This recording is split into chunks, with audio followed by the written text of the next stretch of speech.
balaachoo obboleettiin biizii dhuftee balaa buuste poolisiin si qabsiisee si taphatabsiisaatti ni maarkiidhaani.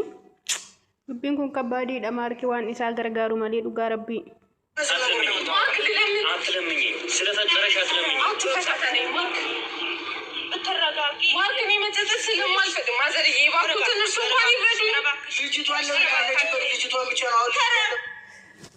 Dhugaa dubbachuuf dubbiin kun baay'ee kabbaadiidha.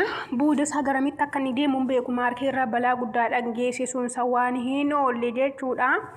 Biizii waan hin taanedha kan isheen gochaa jirtu jechuudha. Soo kaleessaa viidiyoo isinii qabee hin dhufne na dhukkubeetiin sin jalaa badee beetasabochee dhiifama. Garuu viidiyoo isaanii ilaaleen ture jechuudha. Sa'aatiin guyyaa dheeraa yuun dhiiseenii. Biiziin maarkiin halkan dhiraatan gaabbasa jedhee habaaboo bitee fi waan hundaa qopheessee fi isaa gadi bahee manatti ol deebi'u isheen barree kuttee badde jechuudha. Akkamitti akka isheen humna maaliitiin barree kuttee beeku jechuudha. Barree kaaffee kuttee badde. Yeroo badde sanatti goodaatti baddee laalaa gadi baatee silkii daawwalte jechuudha. Silkii daawwalte garuu isaan otoo isheen daandii irra deemtuuti maarkiin fa'aa qabanii manatti deebisaniiru jechuudha kaleessa. Inna kaleessumayyuu dubbattee turte waan sirra ga'u boru hin ilaalta. Ani gadi bahee akkatti deebi'e miti maatii kottan deebi'i. Maatii kotti daawwaladheetan deebi'ee jette jechuudha. Maarkiin kaleessa biyya biraatti darbinayyuu jedhee ture ani deemaniiru yuun se'e malee achi jiranii seeneyyuu jechuudha. Har'a immoo obboleettiin ishii Finfinneedhaa kaatee Buttaayeeraa deemtee kaleessa galgala natti daawwaltee.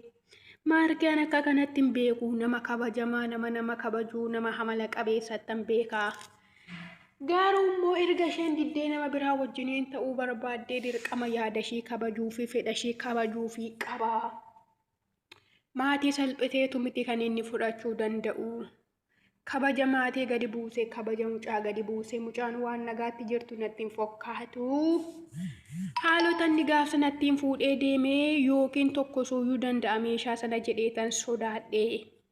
Miirri inni gaafsa sana keessa jiru miira nama sodaachisudha. Yoon didee waan biraa godhee mucaa kanatti iyyuu tokko suu danda'eetan sodaadhee dhiisee gaaficha iyyuu jette. Gaafa inni shugguxiidhaan doorsisee fuudhee deemee Indokkosa yookiin shugguxii sana dheetan sodaadhee dhiisee akkasii viidiyoo irratti argitan miti baay'ee nama sodaachisa tootti sixxanii ilaaltaniittu ta'eeyyuu. Maatiin immoo amma kana hundumaa cinqamaa jiru baay'ee dhiphachaa jiru. Sagantaan qopheeffames akkatti baadee jette jechuudha. Galgala sila natti daawwaltee fi ani immoo otoo dhaqee maarkiin haasofsiisiinii beetasaba kan biraa yookiin fuulisii fuudhee deemuu hin barbaadu. Maarkii wajjin waan baay'ee nyaannee dhunnee irraa waan baay'ee waliin dabarsinee yoom akka isheen natti bilbilteeyyuu maatiitti hin himne ani isheen natti bilbilte waan ta'eef ani maatiitti hin himne dursee deemee maarkii haasofsiiseen kabajaanii nama tokko fudhadhee deemeenii yoo maarkiin kabajaan natti agarsiisee naa kennee fudhadhee tangalaa. Yoo inni dide immoo gara biraatti deemuunsa waan hin oolle jette jechuudha. Buttaayeeraa xob jedhanii namni mana isaaniitti agarsiise. Akka carraa ta'e immoo maarkii fi immaayinsaa mana isaanii taa'aa jiru jechuudha. Maarkiin reef dhaqee natti fakkaata qulfii baatayyuuti qulfii makiinaa. Biiziin garuu kaaffeetti deebisaniiru kaleessa yuudaanii wajjiniin akka jirtu natti fakkaata jechuudha. Maarkiin amma illikii badaa keessa garee jira. Garuu immoo tootti dhiisee intala kanan jedhanii dhugaa waaqa har'a laaleenii. Otootti dhiisee bakka hin taatu bakka jireenya isaa miidhaa jirti. So dhugaa dubbachuuf kanaan duras miidhama mana hin jedhamne miidhamee unniisaa cabee hamma caakkaa keessatti bahee goodaa buluurra gahee ture jechuudha. Sababii jaalala kanaatti maarkiin ammas intalli kun waan ta'aaf jirtu natti hin fakkaanne jechuudha.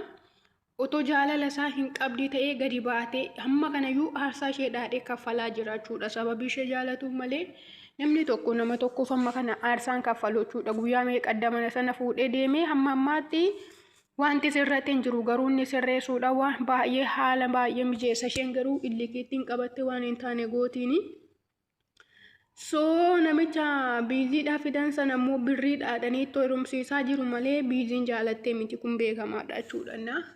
Bara kana namni jaalala miti birrii filatee deema waan ta'eef isheenis birrii filattee qajeeluuf yoo ta'e malee waan maatiin fidanii fi amma kanatti waan isheen jaalattee ta'eef itti heerumtu miti jechuudha.